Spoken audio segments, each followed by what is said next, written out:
దేశంలో పెద్ద నోట్ల రద్దుతో జనాలు బాగా ఇబ్బందులు పడుతున్నారు. చిల్లర దొరకక చాలా ఇబ్బందులు పడుతున్నారు ప్రజలు. అయితే ఈ పెద్ద నోట్ల రద్దు తర్వాత వస్తున్న వార్తలు ప్రజలను మరింత కన్ఫ్యూజన్ కు గురి చేస్తున్నాయి. నోట్ల రద్దు తర్వాత కొత్తగా 2000 నోటుతో పాటు 500 రూపాయల నోటు కూడా ప్రవేశపెట్టారు.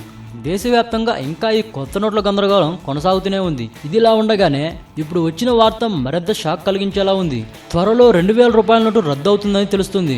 రాష్ట్రీయ స్వయం సేవక్ సంఘ్ RSS సిద్ధాంతకర్త ఆర్థిక నిపుణుడు ఎస్ గురుమూర్తి ఈ షాకింగ్ న్యూస్ వెల్లడించారు.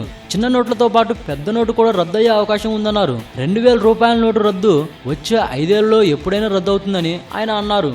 ఈ నోటు రద్దుతో దేశంలో 500 రూపాయల నోటు అతి పెద్ద నోటుగా చలామణి అవుతుందని ఈయన జోస్యం చెప్పారు. కొత్తగా 250 రూపాయల నోటును 100 రూపాయల నోటును ప్రవేశపెట్టనున్నట్లు తెలిపారు. ఇక 1000 నోటు అయితే శాశ్వతంగా రద్దు కానుందని గురుమూర్తి తెలిపారు. నల్లధనం అవినీతిని నిర్మూలించేందుకు ప్రధాని మోడీ గత నవంబర్ 8న పెద్ద నోట్లను రద్దు చేశారని పేర్కొన్నారు. ప్రస్తుత ఆర్థిక అవసరాలు తీర్చేందుకే ఈ 2000 రూపాయల నోటును తీసుకొచ్చారని, త్వరలో వాటిని రద్దు చేయడం ఖాయమని ఆయన చెప్పారు.